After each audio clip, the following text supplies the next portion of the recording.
I think I'm usually pretty terrible at marketing. And I think particularly that's because the thing that I'm really bad at historically has been niching and focusing on a specific customer. I mean, take this podcast, for example. When we first started over 2 years ago, the aim was to help business leaders to reduce their stress in their business whilst increasing performance.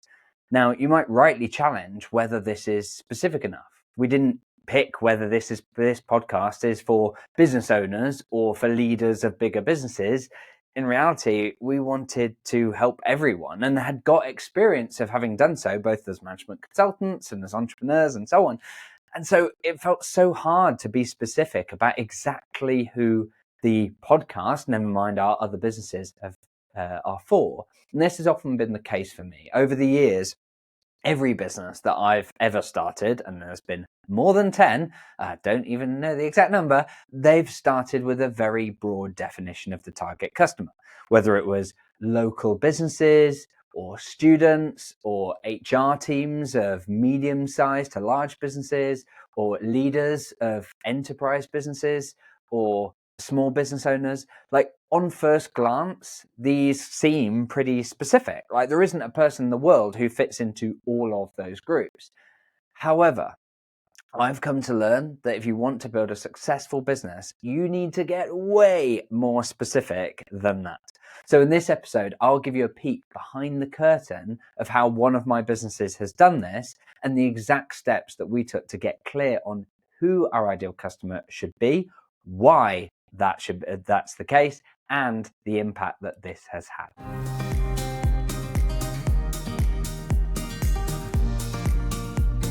Welcome to De-Stress Your Business, the podcast where we show you how to get incredible results in your business without constant stress. I'm Alexis Kingsbury, a serial entrepreneur and founder at AirManual. Now let's start with how specific you need to be with your ideal customer. Because I remember once attending a talk where the marketing expert John Pemberthy once said that you need to be uncomfortably specific when defining your ideal avatar, your ideal customer. Now, I found that really hard. Like, how do you know how specific to be and whether my discomfort is at the right level? Maybe I'm uncomfortable, but when it's still too broad. And what if I pick a specific ideal customer who doesn't have the need that I think that they have? And that has definitely happened to me. But I have now found an answer that works for me and has consistently worked for me through some of my businesses.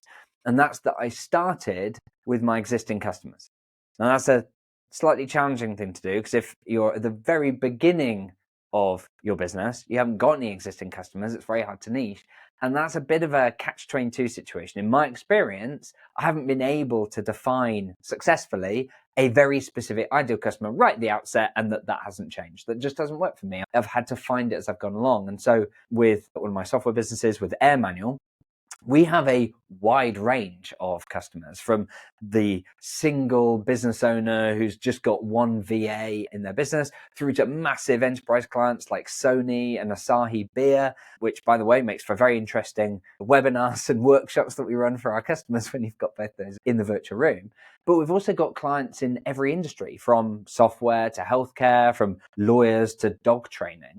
And so it was hard to then say, well, so who is our ideal customer? We've got such a variety.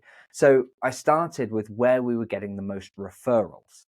And I found a few groups, but one of which was clearly accountancy businesses. And so I arranged calls to understand why, because I didn't know why specifically those businesses might see more value or see a particular sort of product market fit. So I arranged calls with existing customers, but also some kind of leads and prospects who were in that kind of group but hadn't then bought, and also ones that I knew who I hadn't even spoken to about AirManual before and so on.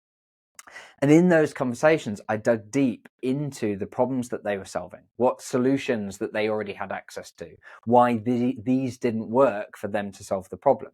And in the case of AirManual customers, I got them to tell me how they were using AirManual to solve the problem and the impact that this has had for them. And I got them to do so in their own words. And I captured and wrote down the words and phrases that they were using to describe that. I also asked questions about their business to understand the differences between the different practices that I spoke to, and understand how does that impact the problems that they're solving and the solutions that they're using based on their size, or how long they've been running, or their revenue, or the tech stack, or the kind of team that they're built, or whatever it was. And I learned a lot about the accountancy industry in a very short period of time. In fact, I started to find that I could teach those people that I was speaking to about the industry and give them insights that they found genuinely useful as well. So it wasn't just a one-way street, which is really nice because I wanted to add value through this conversation.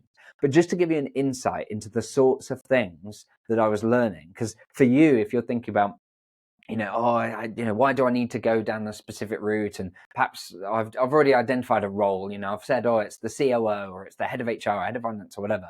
I want to illustrate quite why that depth of understanding and going deep on that had a big impact.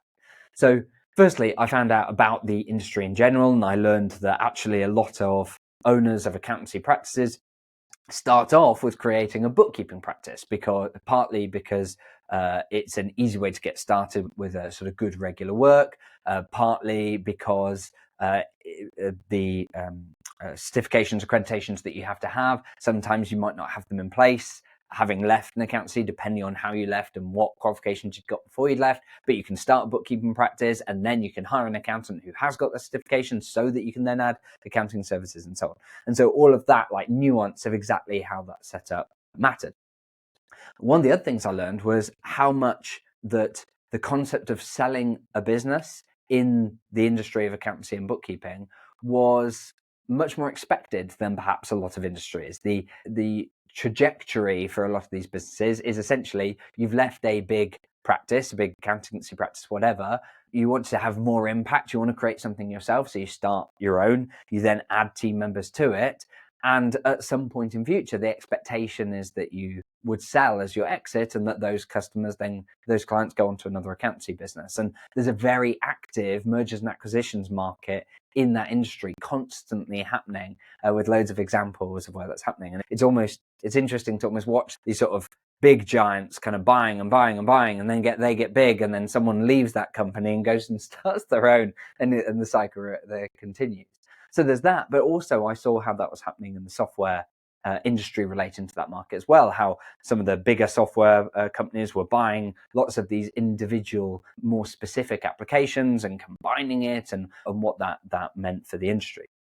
I also learned about, think about software, accountancy practice management tools, what's available, how each of these compare to each other.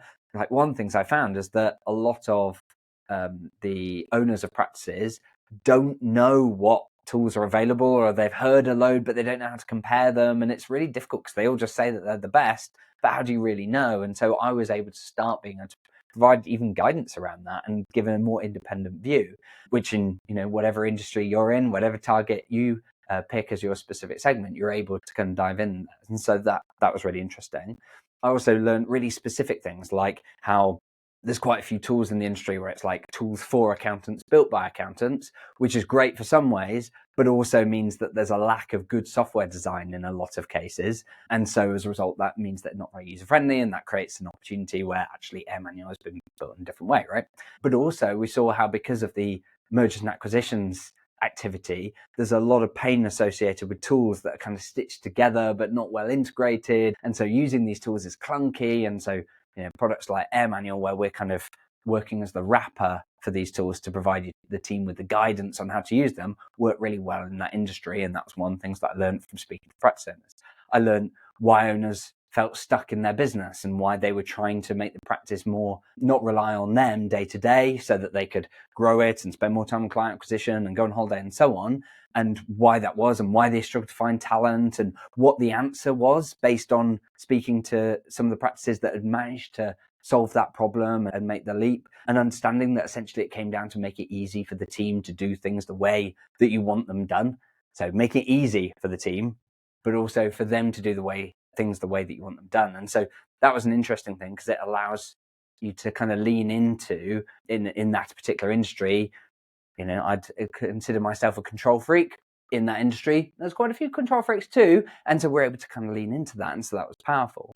we're able to I was able to see why existing tools don't solve this problem, what the ideal solution would offer, which bits we already did, which bits we needed to add, how to then package our solution the most useful way that's familiar but also valuable to them, and crucially, how to describe all of this using the customer's words. Like, for example, even describing AirManual as a wrapper for these tools, that was a particular term used by one of our AirManual customers who owns an accountancy practice. As a result of doing this and using all of this to then feed into our sales process and the way in which we describe to our offering to that particular segment, my conversions more than double. Referrals more than double. The amount of time that my team and I need to spend on calls reduces significantly because we understand what the problems are and how the solution needs to fit, and we can give the relevant examples and so on. Now, to be clear, we still have calls with customers in other segments and we still want to offer a wide solution and help lots of people, but we have a specific slide deck and demo process for the audience of accounting and bookkeeping practice owners in particular, because we're able to explain the value so much more helpfully for them. Now, over time, I'm expecting that we're going to dig into other segments. Now, we still have calls with other customers in other segments, but we have a specific slide deck and demo process for that audience of accountancy and bookkeeping practice owners in particular, because we're able to explain the value so much more helpfully. And over time, we'll dig into other segments of our customers and repeat this exercise. In fact, give me a few years and I can totally imagine having a team of CEOs who each run a specific segment that we operate in. Now, using what I've learned, I've also been able to then put together a really specific presentation that I'm now beginning to offer to the organizers of events for accounting and bookkeeping practices. It's called Hunting Unicorns: How to Get Affordable Talent into Your Accountancy Practice. And that's because through my research, I found that the vast majority of accountancy practices have grown in the last 12 months, and most are grappling with the challenge of growth and acquiring talent. However, finding the right talent at the right cost can feel more like hunting unicorns than conducting business. Yet the future of their practice may depend on just that. So using the research that I've done over the last 6 months, I developed a presentation that uses things that I was teaching when I spoke at wide business events anyway, but it makes it much more specific to them, and it explores the complexities of talent acquisition in the accountancy sector and provides specific actionable strategies for them to build a team of A players and get amazing results at a lower cost than their competition. Now, if you'd like to see that presentation, I'm going to deliver its debut through a free webinar. You can find out more and secure your place at airmanual.link/hunting unicorns. Now, please note, no unicorns were harmed in the making of that presentation. Now, I hope you found this sort of deep dive, this transparency really useful. And if you did, please do share it on social media and so on. But if you've got any questions, or perhaps you'd like to share your own experiences relating to focusing on a specific customer avatar, I'd love to hear about it. Please email me at alexis.kingsbury@airmanual.co. Otherwise, until next time, have fun.